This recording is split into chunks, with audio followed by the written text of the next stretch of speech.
हालो हालो चेक हालो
हाय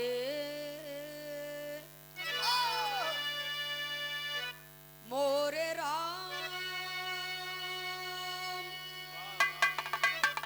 मोरे राम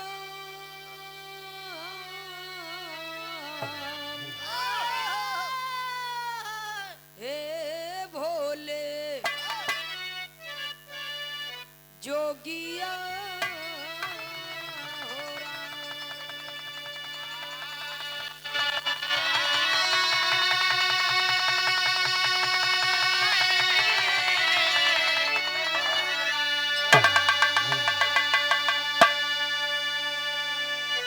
जय हो सदगुरु दीनानाथ मात पिता का सिर पे हाथ साथ न छूटे प्रभु जी नैया कई दर पार।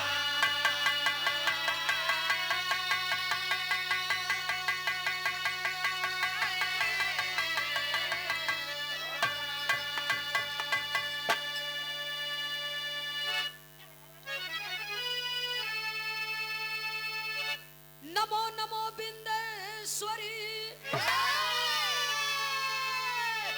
नमो नमो जगदम्ब भक्ति जनों के काज हित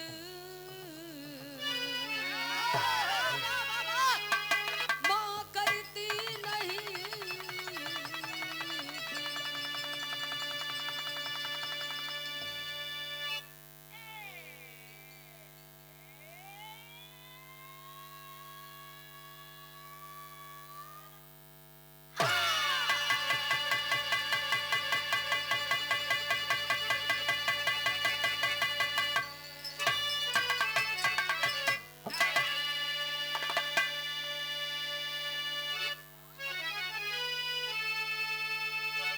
श्री गुरु चरण सरोज रज निज मन मुकुर सुधारी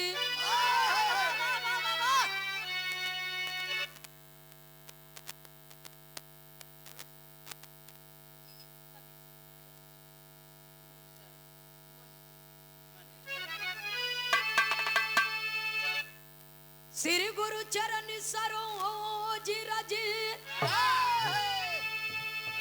मन का भरम मिटाए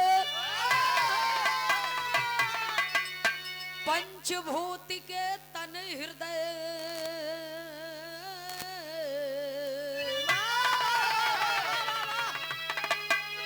स्वामी ज्ञान का दीप जला।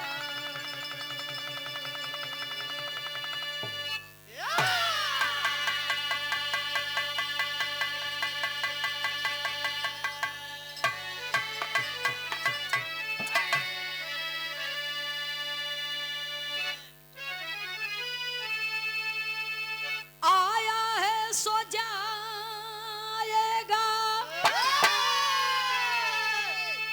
ए बाबू राजा रंग फकीर। कोई विमान पर चढ़ चला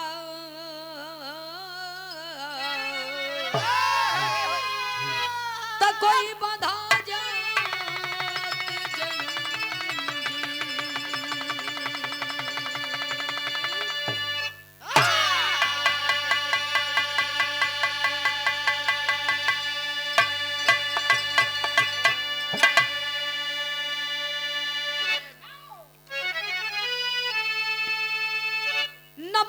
जन्मदाता हो मेरे विधाता।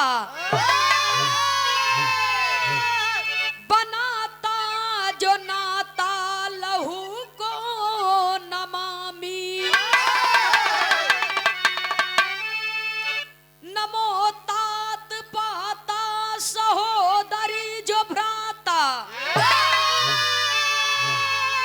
कहता सदा अपने कुल को नमामि। नमो अन्नदाता जीवन भर निभाता। अरे कमाता गिनाता न उस पितु को नमामि। नमो माँ की ममता में करुणा की समता।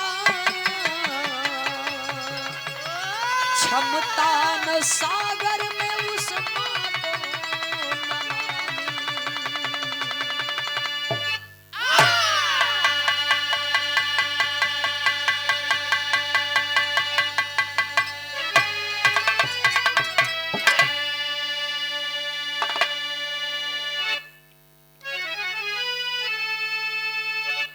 बंदहु राम हित सीताराम। भाई लाल जतन अभिराम। कविवर विजय खेमराज नंदिनी।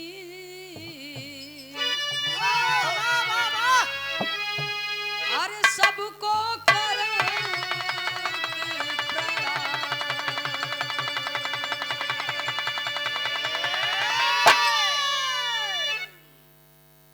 सूरदास जी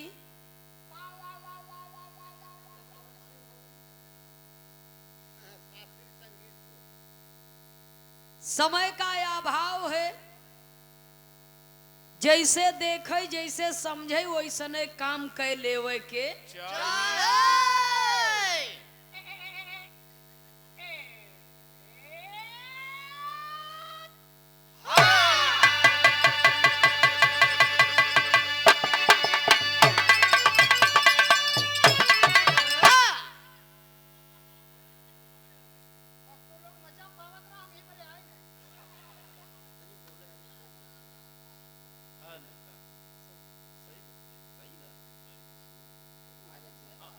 बड़ी ही पावन बेला, बड़े ही पावन पवित्र स्थान पे जनपद प्रतापगढ़ की ऐतिहासिक एवं धार्मिक धरती ग्राम सभा कलवारी की पावन धरती पर शानदार कार्यक्रम बिरहा का आयोजन किया गया, जिसमें आप सब सादर आमंत्रित हैं। दूर दराज से चल करके आए हुए, ग्रामीण अंचल से चल करके आए हुए बिरहा जगत के पिता तुल्य बड़े बुजुर्गगण, भाइयों बंधुओं, बिरहा गीत संगीत का आनंद ले रही हमारी मातृ शक्तियां, पूजा योग्य माताएं, सम्मान योग्य बहनें, परमात्मा के फुलवारी के देश के कर्णधार नन्हे मुन्ने प्यारे बच्चों, माँ वसुंधरा की गोद में बैठे हुए बिरहा जगत के हृदय सम्राट श्रोता सज्जनों का एवं बगल के मंच पर विराजमान बिरहा जगत के बड़े ही जुझारू एवं शानदार कलाकार हमारे जनपद प्रयागराज की पावन धरती से श्री त्रिभुवन नाथ यादव एंड पार्टी जी को और हमारे आशीष यादव भैया जी जो आपके कुंडा प्रतापगढ़ की धरती से हैं, प्रयाग गंगा स्टूडियो के मलिकार महोदय ही नहीं बल्कि एक अच्छे कलाकार भी हैं, लोकगीत एवं बिरहा के एक शानदार कलाकार भी हैं, उदयमान कलाकार हैं और समाज के सम्मानित परम पूज्य परम श्रद्धेय स्वर्गीय पूज्य बाबू श्री राजा राम यादव जी की पुण्य तिथि पर प्रतिवर्ष की भांति इस वर्ष भी कार्यक्रम का आयोजन किया गया। बहुत बहुत आपके श्री चरणों में मैं सादर श्रद्धा सुमन समर्पित करती हूँ, श्रद्धांजलि समर्पित करती हूँ। पिताजी के आत्मा को परमात्मा स्वर्ग में उच्च स्थान प्रदान करे और पिताजी का यह आशीर्वाद परिवार पर बना रहे, ये कार्यक्रम सुचारू रूप से संपन्न हो और ये परिवार में धन धान्य से ये परिवार संपन्न रहे, प्रगति की ओर बढ़ता रहे, सामाजिक कार्यों में अग्रसर रहे।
बिरहा जगत के समस्त विद्वत जनों का, श्रोता सज्जनों का मैं गायिका कुमारी सुमित्रा नंदनी इलाहाबाद प्रयागराज की पावन सरजमी से बिरहा रंगमंच की ओर से, अपनी पार्टी की ओर से आप सभी श्रोता सज्जनों का हृदय की गहराइयों से हाथ जोड़ करके एक ही स्वर में हार्दिक स्वागत अभिनंदन वंदन करती हूँ।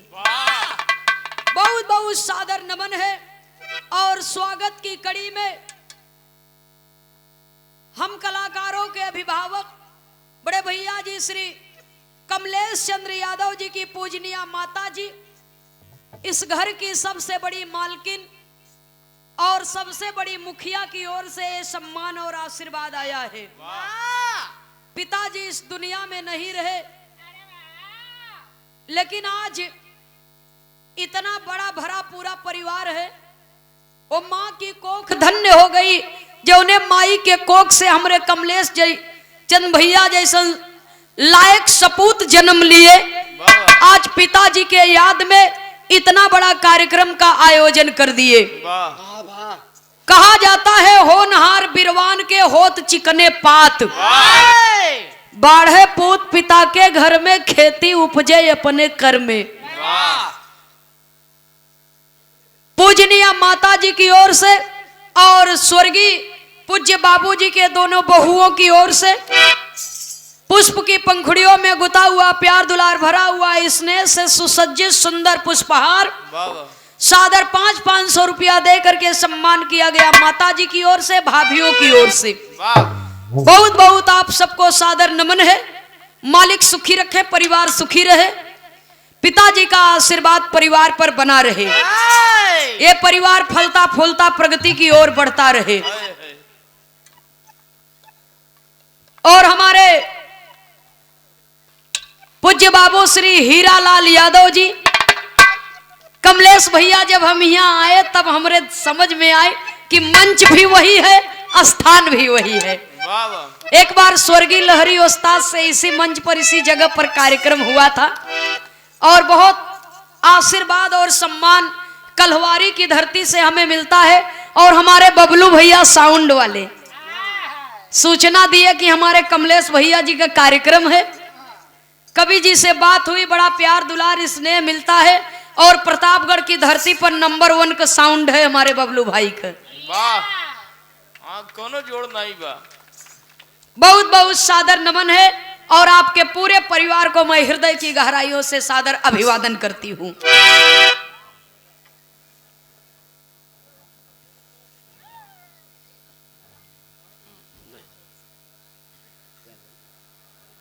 माता रानी की एक भजन आपके बीच में प्रस्तुत है।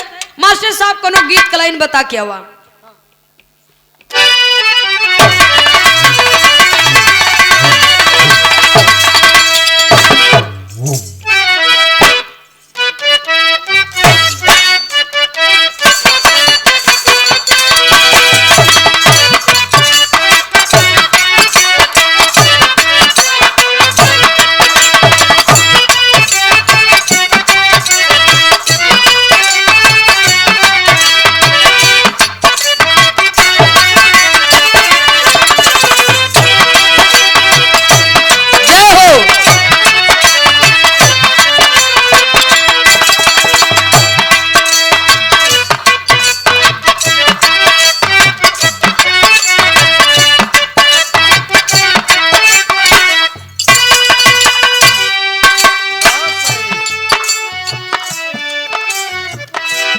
हारमोनियम मास्टर साहब बहुत सुंदर गीत का संकेत किए।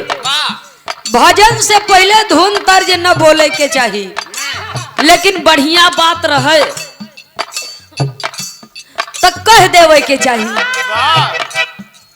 हारमोनियम मास्टर साहब गीत का संकेत किए, तर्ज में भी बढ़िया बात बा। हमारे भारत का एक फौजी है, फौजी का दुल्हन अपने फौजी पिया पर गर्व करत, अपने सखी सहेली लोग से कहत बा। परम आदरणीय परम श्रद्धेय शोकाकुल परिवार से और समाज के सम्मानित कलाकारों को अथाह स्नेह प्रेम सम्मान आशीर्वाद मिलता है। परम आदरणीय परम श्रद्धेय पूज्य बाबू श्री हीरालाल यादव जी माननीय प्रधान जी की ओर से सादर 500 रुपया दे करके सम्मान किया गया। बहुत बहुत सादर नमन है। आशीर्वाद दे कि हम बच्चे अपने कला क्षेत्र के फल में हमेशा कामयाब हो। बहुत बहुत सादर नमन है। आप सबको मालिक सुखी रखें, परिवार सुखी रहे, आशीर्वाद की कामना है। जय श्री कृष्ण।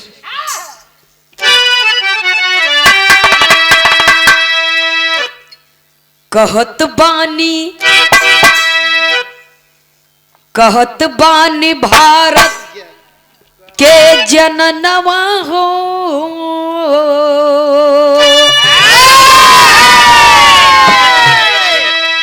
कहत बानी भारत के जननवा हो, सजनवा हमार बड़ा लहरी। कहत बानी भारत के जननवा हो, सजनवा हमार बड़ा लहरी। कहत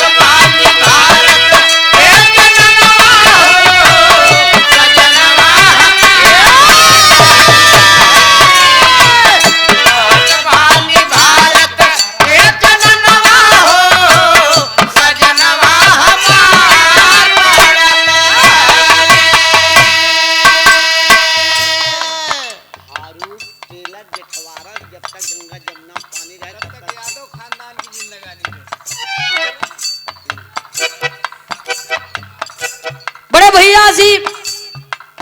जनाब फारूक टेलर जेठवारा की पावन सरजमी से 51 रुपया पुरस्कार किए हैं।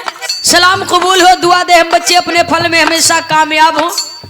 भैया का कहना बा जब तक गंगा जमुना में पानी रहे तब तक यदुवंश का नाम रोशन रहे, अब पूरे परिवार का जिंदगानी रहे फल फूल। बहुत बहुत सादर नमन है आपको। इतना तरज का लाइन बा, लेकिन ज्ञान की देवी स्वरदायिनी माँ सरस्वती मैहर वाली माँ शारदा के चरणों में नमन करते हुए कहना है कि माँ आपकी महिमा बड़ी अनंत है, जिसका कोई अंत नहीं है जमाने में।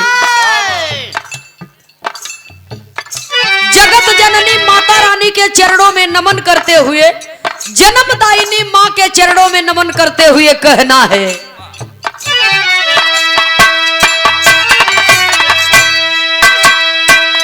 माई में ममता के दुलरवा हो,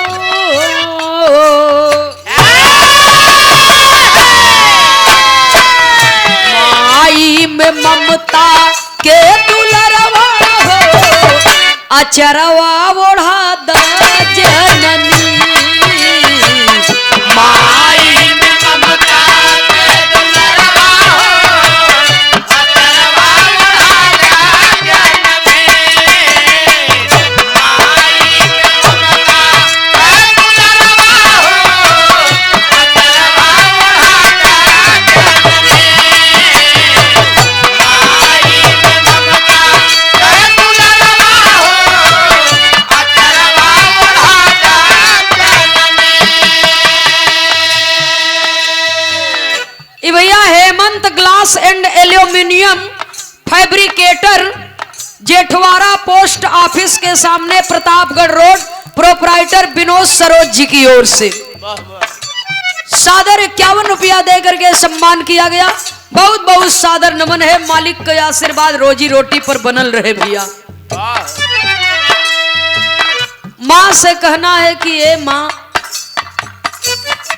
आपके आशीर्वाद में ज्ञान और सत्य की ज्योति 24 घंटा जलती रहती है। जिसे भी उस ज्योति का प्रकाश मिला उसकी जिंदगी प्रकाशमय हो गई, उसका नाम युग युगांतर तक अमर हो गया। पहले बंद में कवि को संकेत करना पड़ा, कहना है बाबूजी,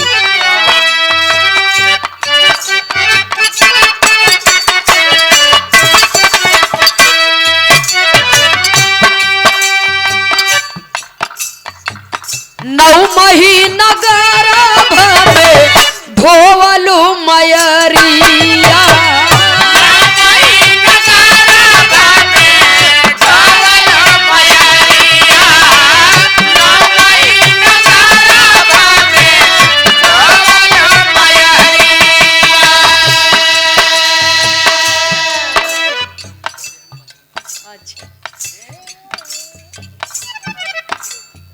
परम आदरणीय परम सद्य जनपद प्रतापगढ़ की धरती, गोपालापुर की धरती एक ऐसी धरती है जहां पर हमारा पूरा परिवार है। हमारे कुल खानदान के गुरु घराने के बड़े ही सम्मानित कलाकार एवं लेखक पूज्य मान्य श्री राम सुख यादव गोपालापुर की पावन सरजमी से कोटेदार भी हैं और हमारे गुरु घराने के बड़े सम्मानित कलाकार भी हैं। पूज्य गुरु जी की ओर से और आपके साथ में संगत कर रहे थे अपने जमाने के बड़े ही अपने फन के अच्छे फनकार परम आदरणीय श्रीमान सदाशिव यादव, ढोलक वादक एवं कोरस वादक दोनों, सादर 101 रुपया देकर के सम्मान किए गोपालापुर की पावन सरजमी से शिव मास्टर साहब की ओर से, पूज्य गुरु जी की ओर से बहुत बहुत आपके श्री चरणों में मैं प्रणाम करती हूँ, नमन करती हूँ। आशीर्वाद दे कि हम बच्चे अपने कला क्षेत्र के फल में हमेशा कामयाब हो। माँ से कहना है कि अय माँ आपकी महिमा बड़ी अनंत है, बड़ी ममतामयी हो आप। 9 महीना गर्भावा में धोवलू मयरिया,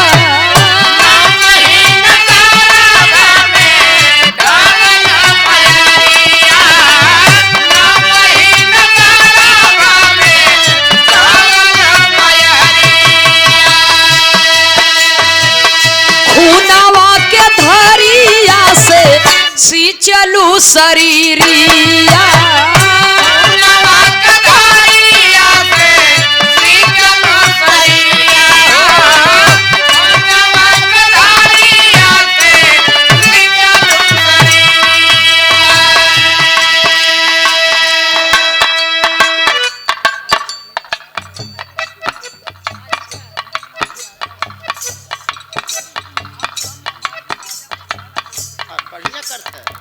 पूज्य बाबू श्री हीरालाल यादव जी के फुफ्फा जी हैं श्रीमान अमरनाथ यादव जी। कहा था इनकी बेटा तोहर बिरहा हम मोबाइली में बहुत सुनी थे। ये हमारा सौभाग्य है कि आप सब जैसे महापुरुषों का दर्शन मिल रहा है। सादर 101 रुपया दे करके सम्मान किया गया। बहुत बहुत आपको सादर नमन है।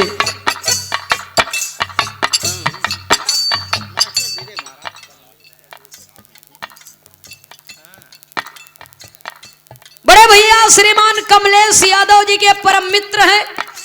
आजमगढ़ की पावन धरती से, आजमगढ़ की बड़ी ऐतिहासिक सरजमी है। वहां पर भी बिरहा कलाकारों को बहुत सम्मान मिलता है।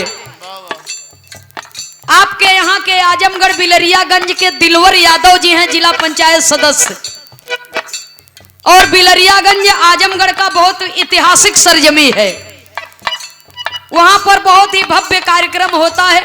आप आजमगढ़ की माटी से आए हैं प्रतापगढ़ की पावन धरती पर। सादर 151 रुपया दे करके सम्मान किए हैं। मालिक का आशीर्वाद रहे, दोस्ती बनी रहे। और हमारे बड़े भैया जी आशीष यादव प्रयाग गंगा स्टूडियो प्रतापगढ़ की सरजमी कुंडा की धरती बड़ी ऐतिहासिक धरती है। और प्रयाग गंगा स्टूडियो के डायरेक्टर ही नहीं एक अच्छे कलाकार हैं आप। आपको हृदय की गहराइयों से शुभ आशीर्वाद है। आगे बढ़िए। अभी त्रिभुवन भैया जी ने बताया जो हकीकत चीज है। परसों ये कार्यक्रम रखा गया था और बड़ा ही भव्य कार्यक्रम था। ई प्रथम ये बदे आई गए कि ये तनी से हमसे पहले गाना रिकॉर्डिंग करे रहे। हाँ जोड़े चाहे ना टाइमियो देखे चाहे। हाँ सही है ना आशीष भैया। लेकिन चिंता जिन कर 2023 जाता 24 आवता भैया के कस दयार है करे। हाँ बबलू तो है लुंज हो जाता। जब तक हथवा में पकड़े हैं ताज बना ली। देखा भाई करे हम शिकायत बता।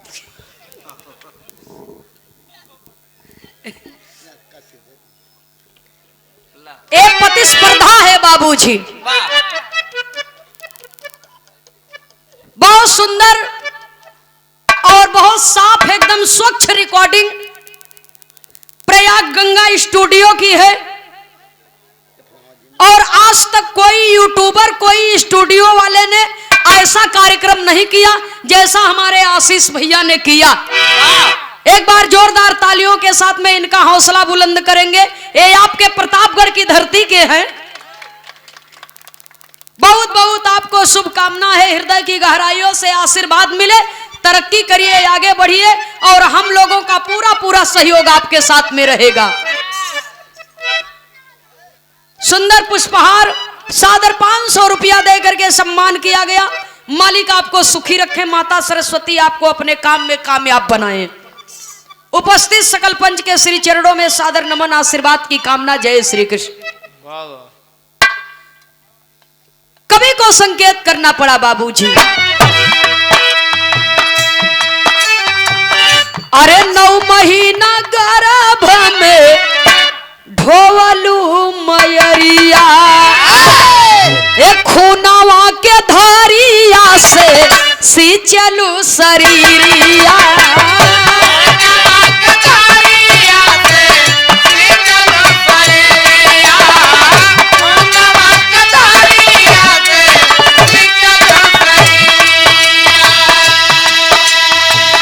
दूधवा पियवलू भरी हियरवा हो,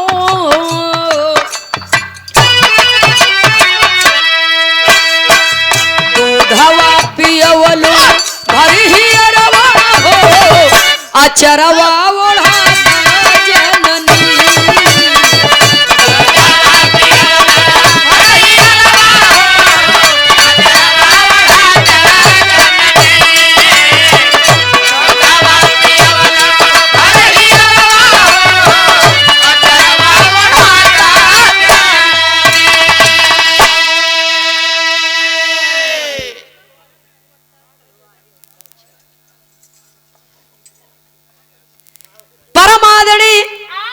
श्रीमान शारदा प्रसाद कलहवारी से ये सादर 55 रुपए का पुरस्कार सम्मान आया है और मान्या माता जी के हाथों ये पुरस्कार आया है। बहुत बहुत आपको सादर नमन करती हूँ। सुनने वाले बाबूजी, माता बहन लोग, भैया बाबू जरा गौर करना। पहले बंद में लिखा गया 9 महीना गर्भ में ढोलू मयरिया, खुनवा के धरिया से सींचे शरीरिया। माँ, आपने 9 माह मुझे अपने गर्भ में रखा और दुनिया के तमाम कठिनाई, तमाम कष्ट, तमाम दुख सह करके आपने मुझे इस धरती पर जन्म दिया। तोहरो माई तोह पियाए रही हुई तू, लेकिन एहसान फरामोश है ना भैया हो। माँ से कहना है कि माँ आप बड़ी दयामयी हो। माँ, इतना ही नहीं, आपके एक एक बूंद खून से मेरे शरीर की रचना हुई है और इस धरती पर आपने मुझे जन्म दिया। अपना सीना चीर करके अमृत रूपी दूध पिला करके मुझे जीवंत रखा। दूसरे बंद में कवि को संकेत करना पड़ा। श्रीमान जगदम्बा प्रसाद यादव एडवोकेट साहब, ग्राम कलहवारी की पावन धरती से सादर 50 रुपया दे करके सम्मान किए। बहुत बहुत सादर नमन है आपको।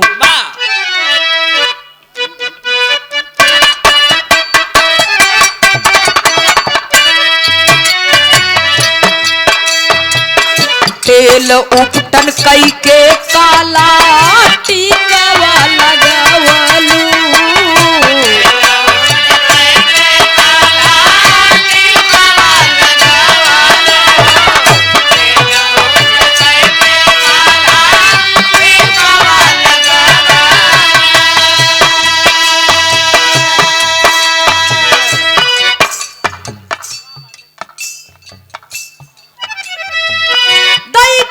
आशीर्वाद माई मोतिया लुटवलू, आशीर्वाद माई मोतिया लुटवलू, आशीर्वाद माई मोतिया लुटवलू। भूले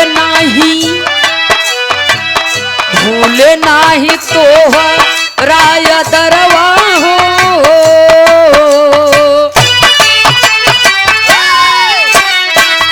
भूले नाही तो राय दरवा हो, अचरवा ओढ़ा जननी, भूले नाही तो राय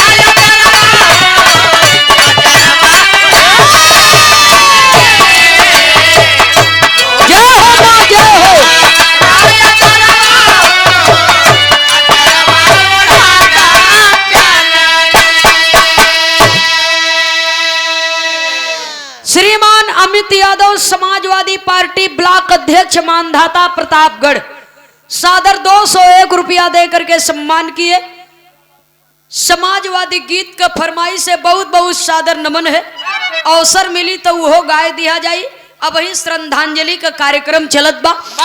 बहुत बहुत सादर नमन है, आशीर्वाद की कामना। जय हिंद, जय समाजवाद, जय श्री कृष्णा। बिरहा सुनने वाले बाबूजी, माता बहन लोग जरा गौर करिएगा। माई का वंदना जिंदगी भर करत रहबा न ओराई। कमलेश भैया एक ही लाइन में माँ की वंदना पूरी हो जाती है। केवल श्रद्धा से माँ शब्द कहना है और दिल से माँ की सेवा करनी है। आखिरी और अंतिम प्रमाण में गुरु घराने के परिचय के साथ में कवि को संकेत करना पड़ा। जन्मदायिनी माँ ने हमें जन्म दिया और तब हमें इस दुनिया की पहचान हुई। जन्मदायिनी माँ के चरणों में नमन करते हुए कहना है कि माँ, ये आपकी देन है कि हमने जगत जननी को जाना। तो माँ की शक्ति एक है लेकिन रूप अनेक है। आखिरी और अंतिम प्रमाण में गुरु घराने के परिचय के साथ में कवि को संकेत करना पड़ा। भजन का लय बदल गया मास्टर साहब।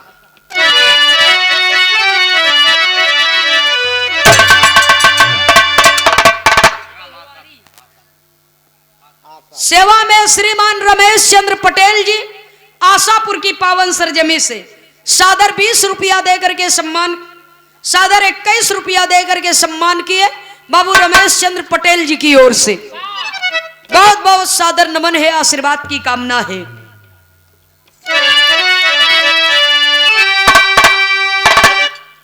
हाय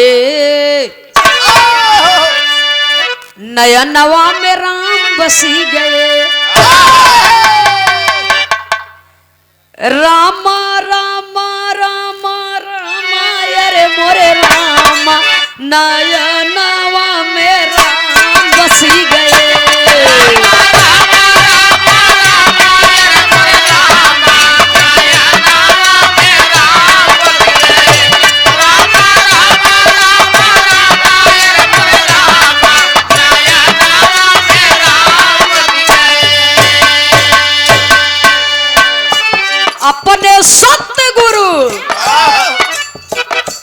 अपने सतगुरु से जपवा गियनवा, नया नवा मेरा बसी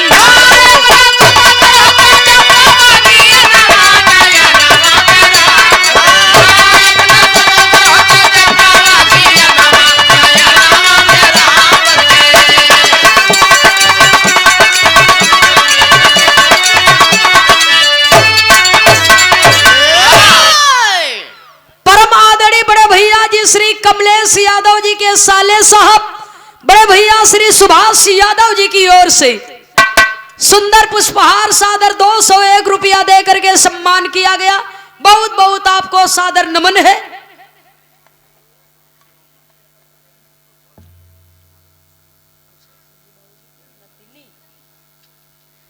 स्वर्गीय पूज्य बाबूजी श्री राजा राम यादव जी की दोनों नतनी हैं, आंचल यादव माही यादव। सादर 100 रुपए का पुरस्कार आया है। मालिक आप सबको सुखी रखे। उपस्थित सकल पंच के श्री चरणों में सादर नमन, आशीर्वाद की कामना। जय श्री कृष्ण। सदगुरु में शक्ति बाटई,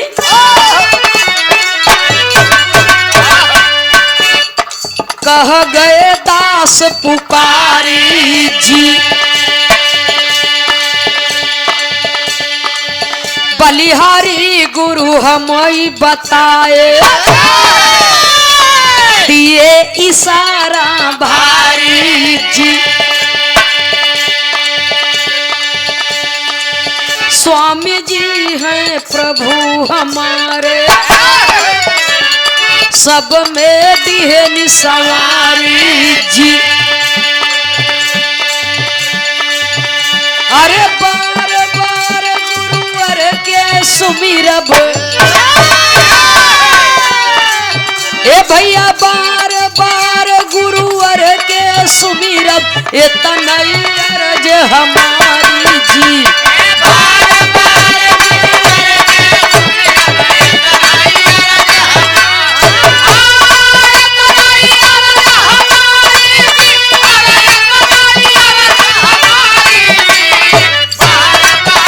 जय हो मालिक, जय हो, आपकी जय हो।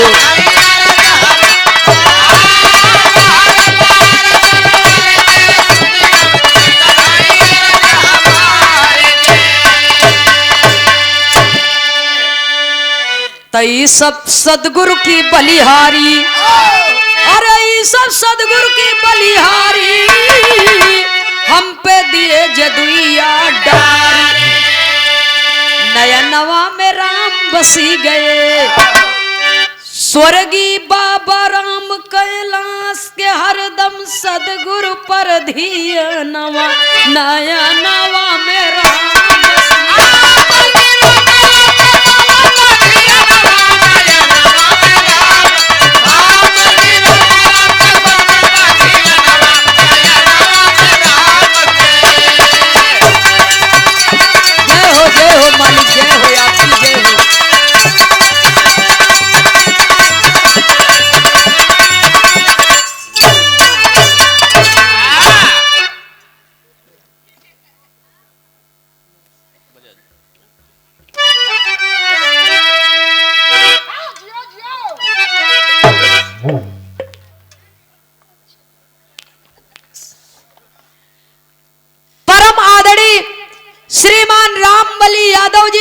के पूर्वा प्रतापगढ़ की पावन सरजमी से सादर 101 रुपये का पुरस्कार सम्मान आया है। बहुत बहुत आपको सादर नमन है और माननीय माता जी को बहुत बहुत सादर नमन है।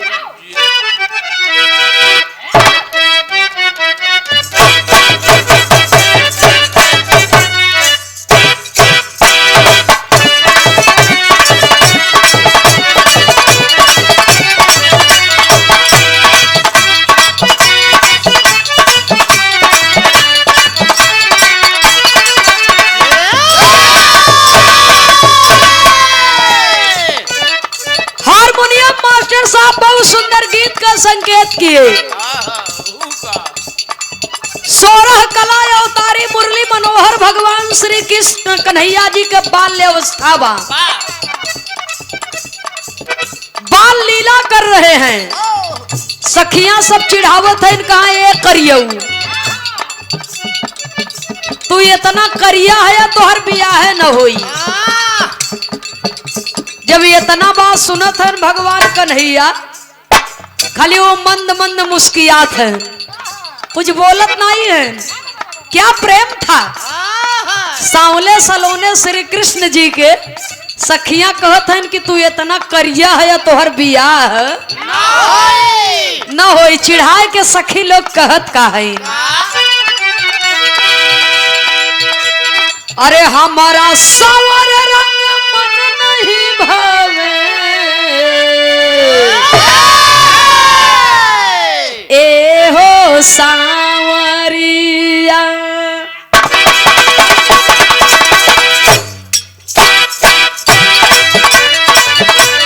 हमारा सावर रंग मन नहीं भावे, ए हो सांवरिया।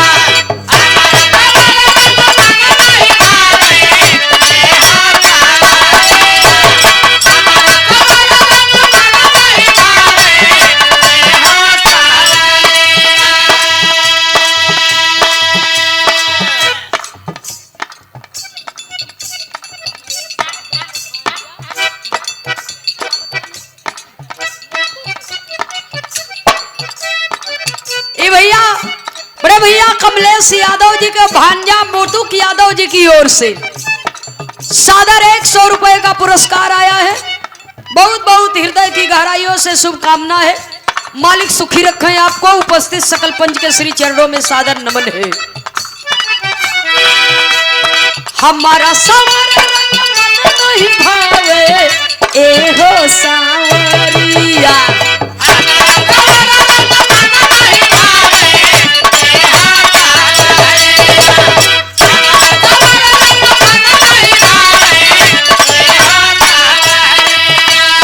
हमारा सावर रंग मन नहीं भावे, ए हो सांवरिया। तो कन्हैया भगवान कहें दिलवा में जगह देता, दिलवा में जगह देता, का करी गोर करिया। दिलवा में जगह देता, का करी गोर करिया। दिलवा में जगह देता, का करी गोर करिया।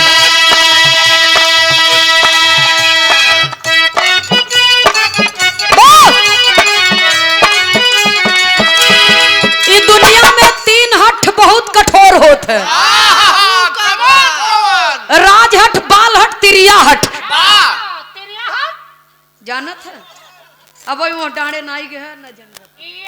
हम क्रिया खाए।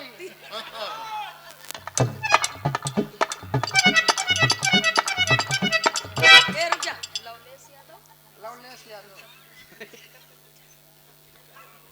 परम आदरणीय परम सद्य श्रीमान लवलेश यादव जी एवं अभिषेक यादव जी, उत्तर प्रदेश पुलिस माननीय सिपाही भैया की ओर से, साहब जी की ओर से सादर 200 रुपए का पुरस्कार आया है। बहुत बहुत सादर नमन है। जय हिंद, जय श्री कृष्णा। राजहट, बालहट, तिरिया हट। दुल्ही अपने दुल्हा से जिद कर दी है। प्रतापगढ़ खोइलन धाम का मेला बहुत मशहूर बा, चल हम घुमा लियो। तब दुल्हवा समझाव तो समझा के का कहता, नया नोहर अभी कनिए बार बाड़ू मेला देख के काहे जिद करताड़ू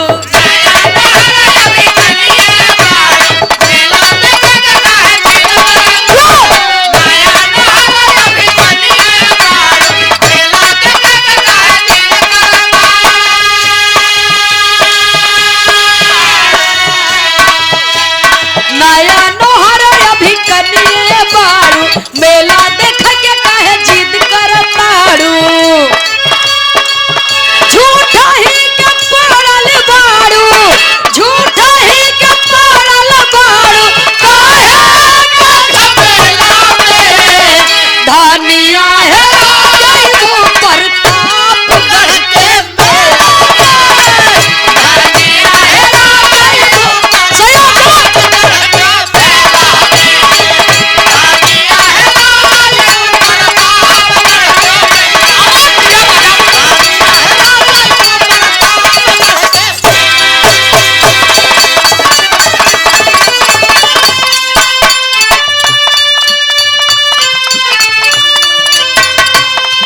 अरे का करबा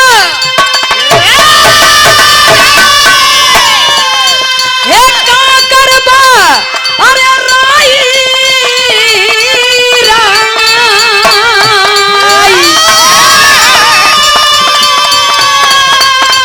हे का करबा ओ राई राई अरे पाई पाई जोड़ के उड़ जाई सुगनवा एक दिन उड़ जाई सुगनवा एक दिन पिजड़वा के छोड़ के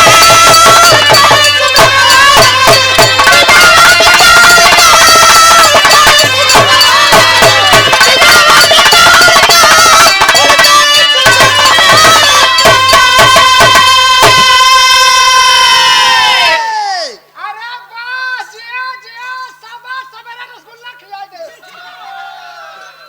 करिएवा गुजर का हाँ ये बतावा हम ला ला वो नीचे वाला वीडियो करिएगा हाँ।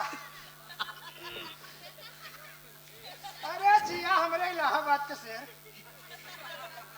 श्रीमान Vinod Saroj ji Hemant glass and aluminium fabricator Jethwara post office के सामने प्रतापगढ़ रोड विनोद सरोज जी की ओर से 20 रुपया मालिक सुखी रखे हैं आपको।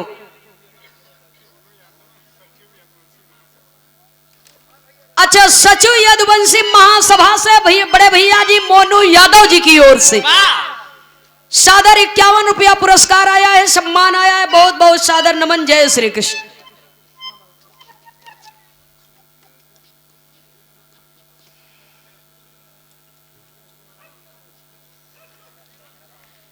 परम आदरणीय परम सद्य पूज्य बाबू श्री मोहनलाल यादव जी खोइलन धाम प्रतापगढ़ की पावन माटी सांवर लोरी का ननिहाल है ये। यही बाहो हाँ हो मुसियान कहाँ बा?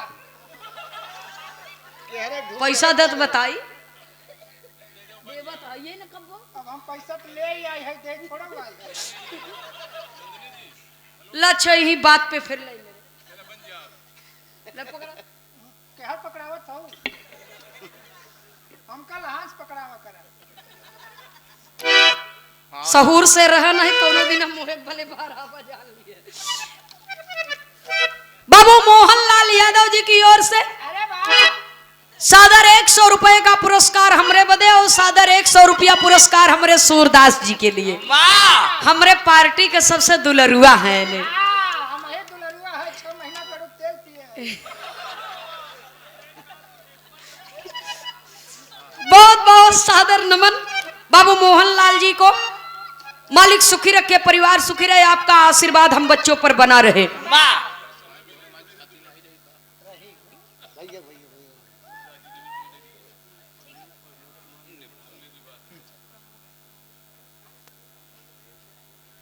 पूज्य बाबू श्री प्रमोद कुमार निर्मल जी आशापुर की पावन सरजमी से सादर 100 रुपया दे करके सम्मान किया गया। बहुत बहुत सादर नमन आशीर्वाद की कामना है। और मोहनलाल बाबू जी का कहना बा आप लोग एक एक राउंड गाए लो समय मिली तो सूरदासो जी के 2 मिनट के गवाए दी है।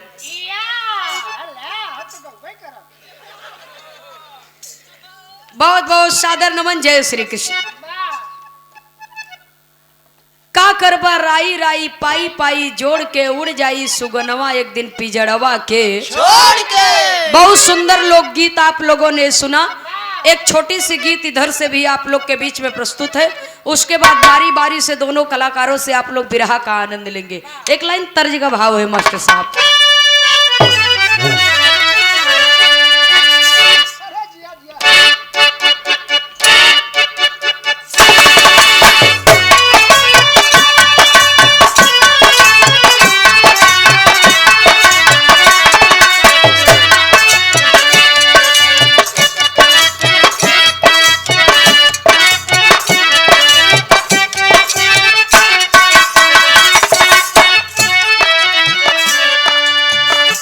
तर्ज बड़ी पुरान बा। पुराना चित्त बढ़िया होता पुरान चीज कभो पुरान नहीं हो सूरदास जी। या जब पुरान होत है तब नया पुरान होत है। या खाली देमिस बची रहे बस। तोहरे जैसन किसान रहित का करे बचाया पाए। भैया हो रोज खखला के हारमोनियम मास्टर साहब गीत का संकेत किए। पहले के जमाने में 4 बजे भोरहिया में या जोगी फकीर लोग जोगी बाबा लोग गांव का फेरा लगावे, सरंगी बजावत की भजन गावत की लालटेन जलाए। वाह तो आज तक घरे घरे मोबाइल बा। इतना ही नहीं, घरे में जय परानी है तई मोबाइल चाहे।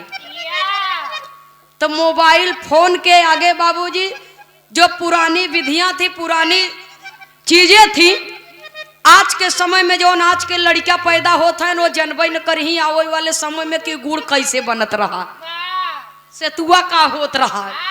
मैडम हमसे पूछे गुड़े पेड़ कहाँ होता हम कहे चलो हम दिखाई तो हिलाई गई पेड़वा में।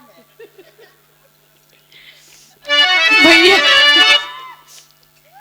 तो ये सब समय का अभाव है, लोगन के ऊपर युग का प्रभाव है। तो 4 बजे भोररिया में एक थी जोगी बाबा सरंगी बजावत की भजन गावत की गांव में फेरा लगावत की आगे बढ़ गए। एक थी ननद भौजाई भोरहिया में जाता पर आटा पीसत है। तो भौजैया गेहूं पीसत है बाबूजी। भौजैया ननदिया से कहता कि जब ये जोगिया गावत इतना नगद बा तो होए कितना नीक। तब वह भौजैया ननदिया से कहे रही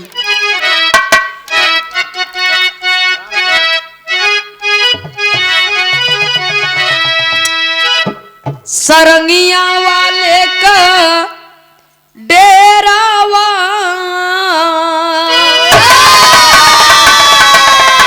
सरंगिया वाले का डेरावा।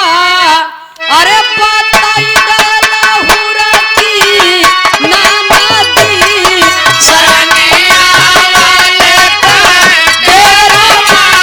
बताई लहुरा की नाना दी सरंगिया वाले का डेरावा। बताई लहुरा की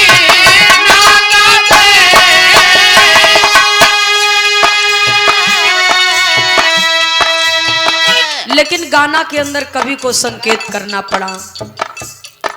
सैया के आई है धावनवा,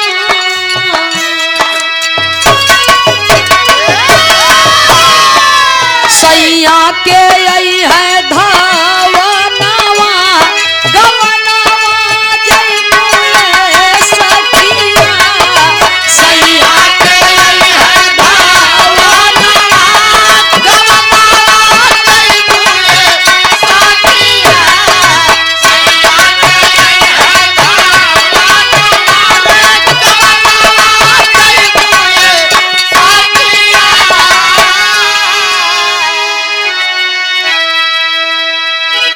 सैया के आई है धवनवा गवनवा जैबू।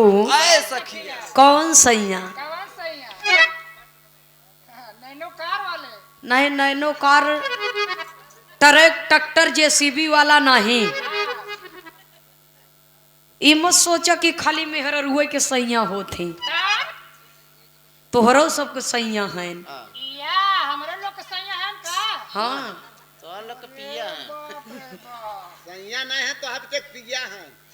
या तो हम लोग मुछैया मेहरा रुए। हाँ उ जाओ नहीं समझ ही ले भैया हो।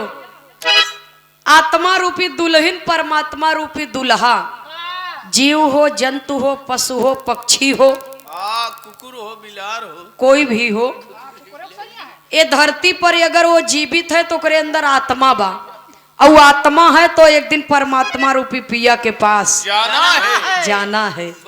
इसलिए लिखा गया सैया के है धवनवा गवनवा जैबू ए सखिया। पहली लाइन में कवि जी कितना सुंदर भाव लिखते हैं। ना पाचका ना मरा पखा मानई ना मानई नवारात हो।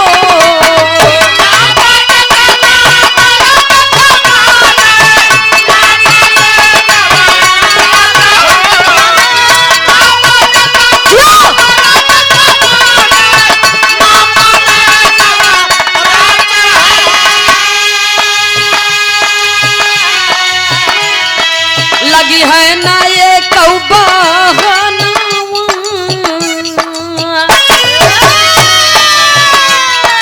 लगी है ना ये कौबा नवा गवनवा जैबू ए सखिया। लगी है ना ये कौबा नवा गवनवा जैबू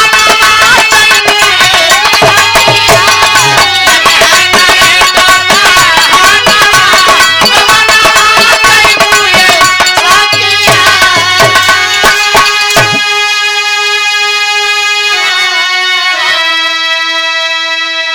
न पाचक न मरपख मानई न मानई नवरात हो। एक साधारण लड़की की विदाई बा अगर तो लड़का परदेश बा और दुल्हन ओकर नैहरे बा। बुढ़िया बहुत जोर बीमार बा, बुढ़ऊ से कहे जाए कि अपन पतोहिया लिया उत बुढ़वा कहे मरपख लगा बा, तोर दिमाग खराब बा कि वो अपन बहन बिटिया मरपखे में विदा करे। बुढ़ियावा कहे मर जाब तब का करब मरपख लैकी जाता लिया ये तो पतोहिया के मुहवा दिखाई देते।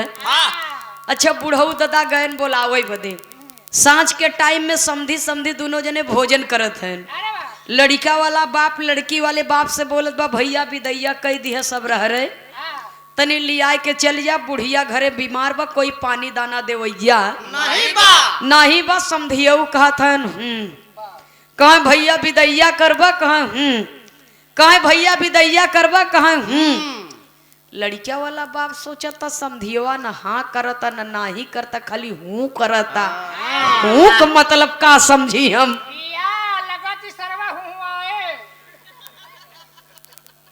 समधियऊ रचे सीधा स्वभाव करे, कुछ बोलत नाई रहन। समधिनिया एक पल्ला के वाड़ी उठंगाई के वहीं भीतर से बोलता कहे कह दे लवट जाए मरपख लाग बिट्टी के विदाई ना होए। लेकिन जब वो परमात्मा रूपी पिया के परवाना आ जाए तो ये धरती के कोई महतारी बाप के दिल में इतनी बड़ी हिम्मत नहीं बा कि कोई कह दे कि लवट जा मरपख लाग विदाई ना होए। अगली लाइन में कहना है बाबूजी, कितना बढ़िया भाव कवि लिखते हैं। अरे हित मित हेली मेली रोई है पिता यरु मात हो।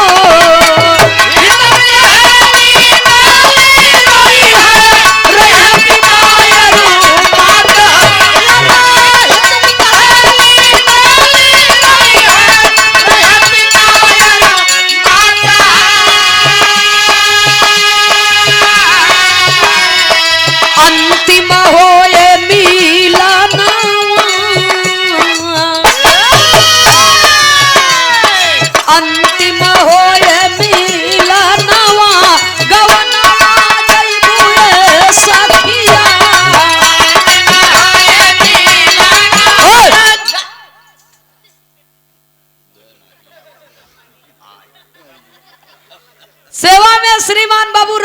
विनोद गुप्ता जी कलवारी की धरती से सादर 50 रुपया पुरस्कार देकर के सम्मान किए हैं। बहुत बहुत सादर नमन है। हित मित हेली मेली रोई है पिता यरु मात हो, अंतिम होए मिलनवा गवनवा जयबू। सुनने वाले बाबूजी, आज पिताजी स्वर्गीय बाबू राजा राम यादव जी की तस्वीर दरवाजे पर लगी है। ये संसार के हर माता पिता चाहे अमीर हो चाहे गरीब हो, अपने जीते जिंदगी भरपूर प्रयास करते हैं, मेहनत करते हैं कि हमारे जीते जिंदगी ही नहीं, हमारे मर जाने के बाद भी हमारे बच्चों को किसी चीज की कमी महसूस ना हो। कोई भी आवश्यकता पड़े तो अपने मेहनत से कमाई खा सकें। हमारी गृहस्थी इतना मजबूत हो कि केहू और के सामने हाथ फैलावे की जरूरत न पड़े। सुनने वाले श्रोता सज्जनों, आज बहू बेटी मतारी पूरा नात बात रिश्तेदार ये दरवाजे पर जुटे हैं पिताजी की याद में। पिताजी ये दुनिया से चले गए बाबूजी, अब वो चेहरा का दीदार और दर्शन न होए। जब होए तो खाली फोटो में होए, तस्वीर में होए। अंतिम होए मिलनवा गवनवा जयबू। ए सखिया कभी को संकेत करना पड़ा, कहना है। आँख में काजल माथा में बिंदिया, मिसी जड़ल बा दांत हो।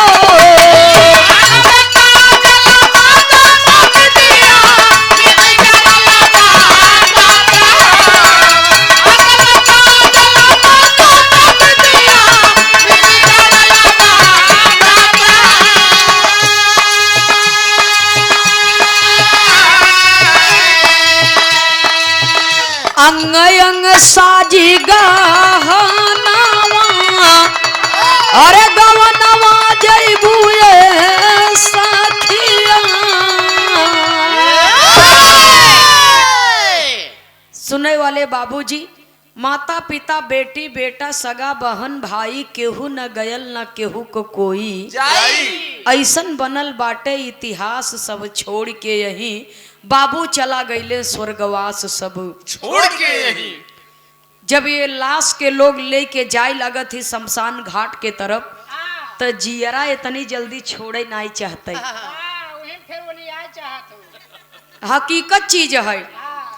यहाँ बदे कि जियरा सोचे था कि हम ये ठठरी के संगे सुख दुख सहे है, जाड़ा गर्मी बरसात झेले है। पैसा धरे है तने जाए तो बताए जाए।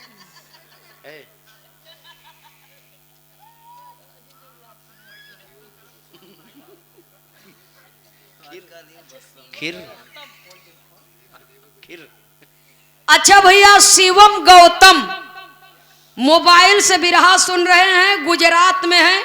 हमारे कमलेश भैया के वर्कर साहब हैं।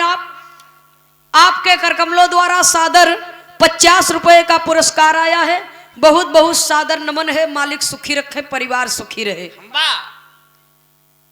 सुनने वाले बाबूजी, तभी जीव कहत है, जात है अकेल संग जवार केऊ नाही, हम तरह सबको हमार केऊ नाही। घरवा दुआर बनवा सारी जमीनिया होई गई, विदाई पूरी होई गई महिमनिया। उड़ी चला सुगना रखवार केऊ नाही, हम तरह सबको हमार केऊ नाही। सुनने वाले श्रोता सज्जनों, अंतिम समय जब आवत है तो लोग बहुत लोग बाजा ओजा भी बजवाई देती शमशान घाट जब लाश लेके जाए लागत थी, इसलिए कि अब इस संसार से आपकी अंतिम विदाई है। अब इस रूप का दर्शन माँ मौत ईश्वर, माँ न होती तो हम और आप पैदा नहीं हुए होते। मौत कभी हारती नहीं है, ईश्वर सदा सत्य ही सत्य है। हम साथ लेके चले थे।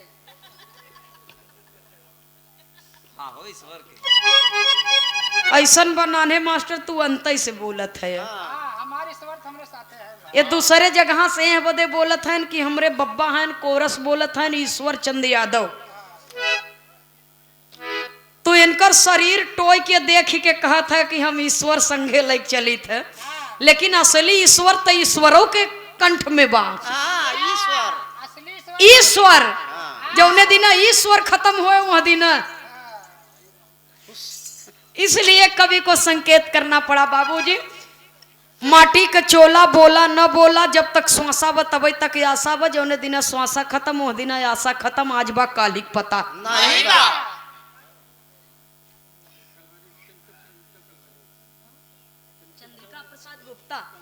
पूज्य बाबू श्री चंद्रिका प्रसाद गुप्ता जी कलहवारी की पावन सरजमी से सादर 51 रुपया पुरस्कार देकर के सम्मान किए। बहुत बहुत आपको सादर नमन है, आशीर्वाद की कामना है।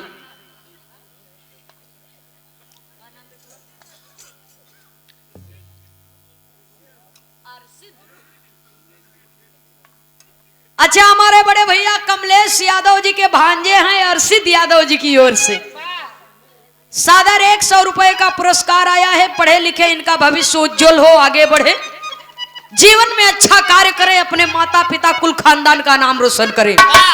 आखिरी लाइन में गुरु घराने के परिचय के साथ में कवि को संकेत करना पड़ा बाबूजी, जब उस समय आ जाए तो एक दिन सबके जाय की पड़े, चाहे आप सब हो चाहे नंदनी हो, अपने अपने समय से, क्योंकि ये धरती एक रंग मंच है, जौने दिन जेकर किरदार खत्म हो जाए वो दिन वो चला जाए बाबूजी।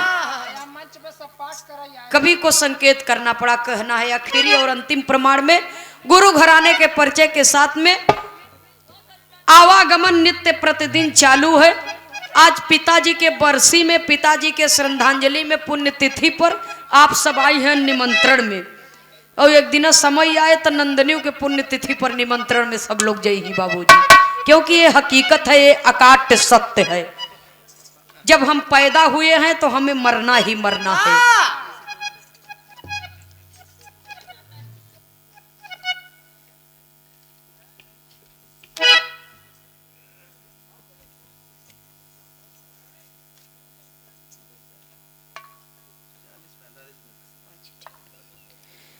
पूज्य बड़े भैया जी श्री कमलेश यादव जी के कर कमलों द्वारा सुंदर पुष्पहार सादर 200 रुपया दे करके सम्मान किए।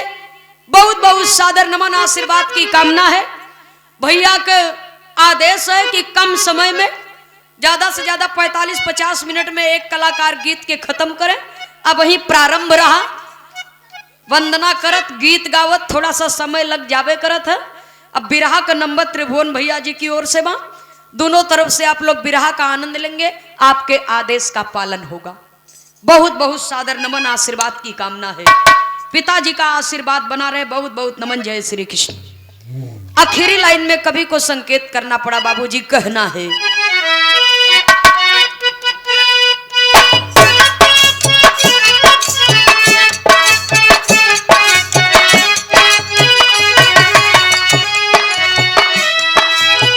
सीताराम ही तो गुरु मिली है, तब बनी है कुछ बात हो।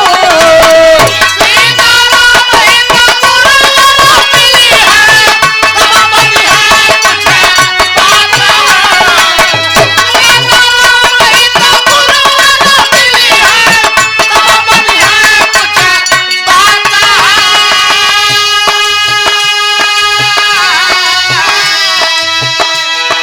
स्वर्गीय भाई लाल के तरानावा,